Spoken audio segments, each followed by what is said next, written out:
Hi everyone, we're going to record. So today we're going to be talking about social studies and the overarching principles. And I'm going to share my screen and we'll get started.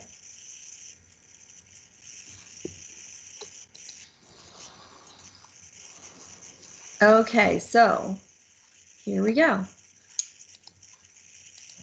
Social studies and the overarching principles and themes of social studies.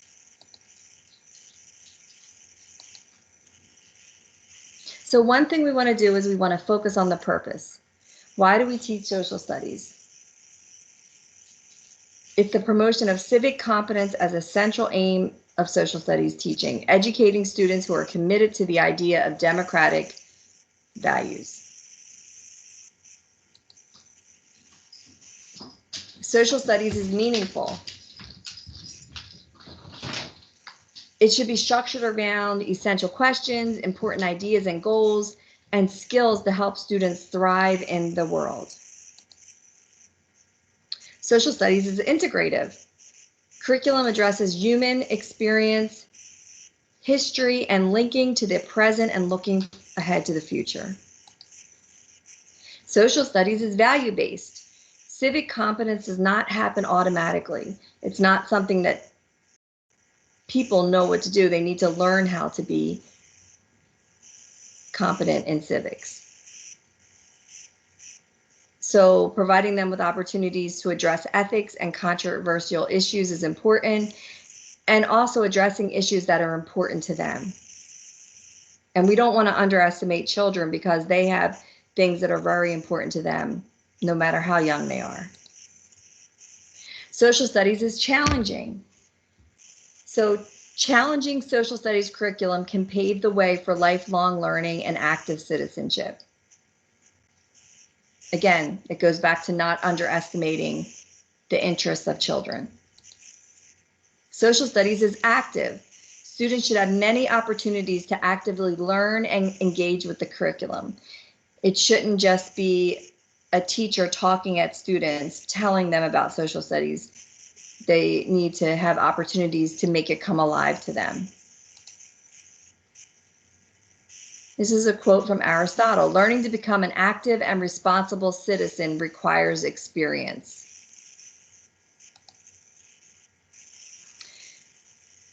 So this is what teachers need. Teachers need positive attitudes about social studies and opportunities for professional development. They need to set time in their classroom to implement social studies with resources that are diverse. They need to be able to collaborate on standards and best practice. And they need opportunities to advocate for quality social studies at local, state, and national levels.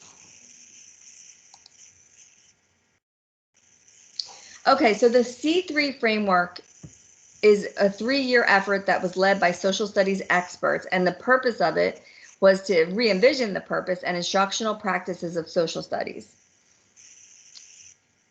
There's some really good resources within our module this week that will help you explore this C3 framework.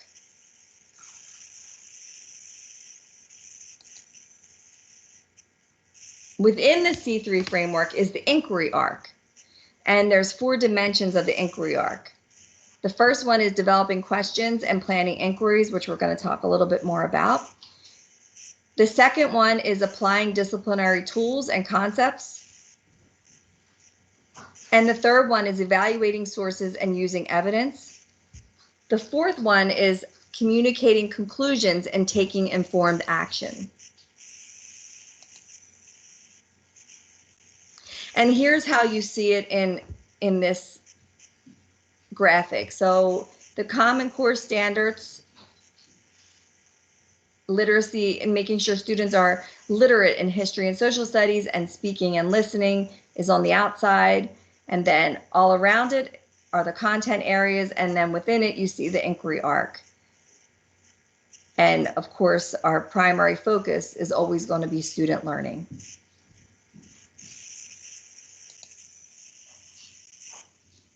So how are some ways we can apply the inquiry arc of the C3 framework? So also, I forgot to say this, the C3 framework is based on college, career, and civics readiness.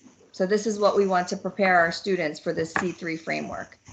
So for Dimension 1, we can make sure lessons start with compelling questions, and we'll talk about that a little bit more.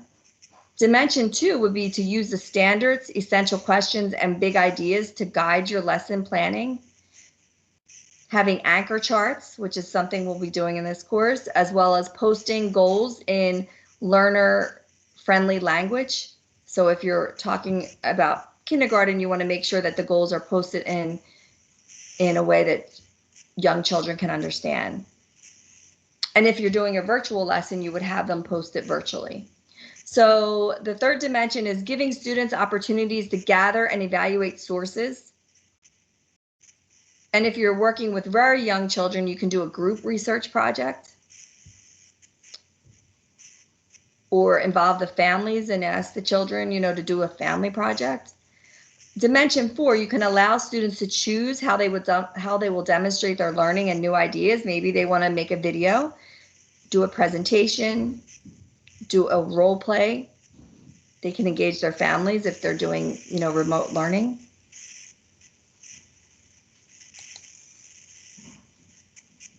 And then these are the 10 themes of social studies: culture, time, continuity, and change, people, places, and environments, individual development and identity, individuals, groups, and institutions, power, authority, and governance, production, distribution, and consumption, science, technology, and society, global connections, and civic ideals and practices.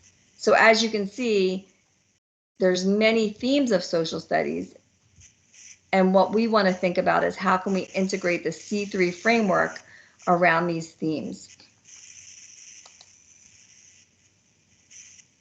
So again, starting with a compelling question is really important.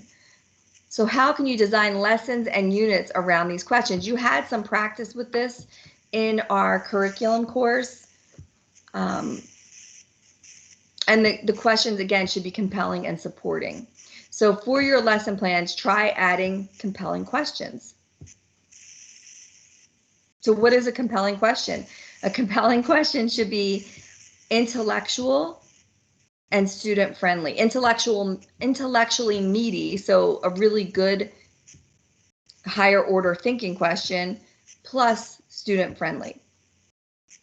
So one example that I read was the American Revolution revolutionary? Did the civil rights movement in the 1960s work? So that's a compelling question. Again, we want to make sure that we are creating active and responsible citizens. That is our goal. And how do we do that? Identify and analyze public problems. You can have children identify and analyze public problems. Find out what problems are real to your students. Give them opportunities to collaborate with others on how to address these problems. Model how to take collaborative action and reflect on actions. And then also, once we do and take collaborative action, how can we create and sustain groups that continue to do the same? That's really important. And how can we influence systems, both large and small? How can we teach our students to ways that they can influence systems? Again, teaching them to be advocates of issues that are important to them.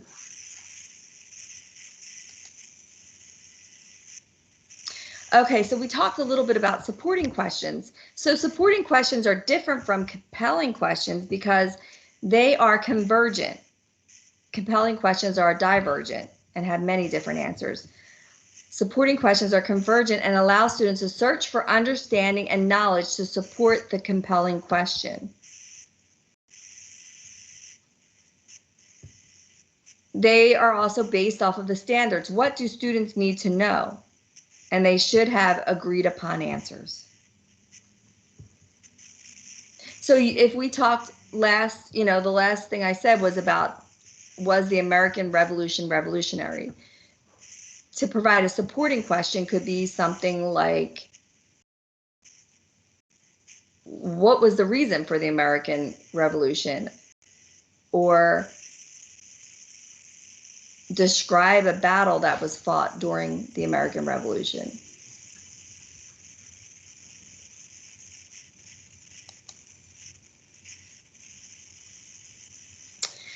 Oh, and here are some great resources to help you as you explore more about teaching social studies.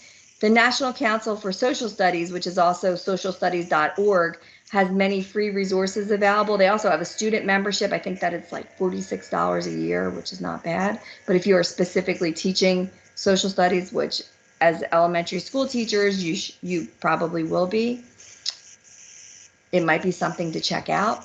There's also a journal that comes with it. You can either get the social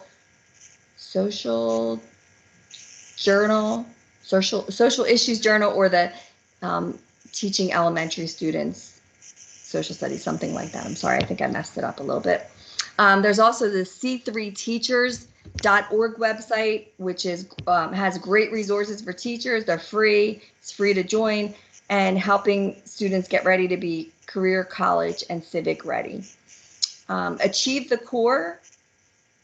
Oops, I messed that up. Achieve the Core is a great resource as well. And these are all linked within your course. And this PowerPoint was a free one from Slides Carnival, so I left that on there. Okay, so that is all I have for us right now. And there is a webinar that you're going to be listening to about more regarding the C3 framework. Thank you, everyone. Have a great day.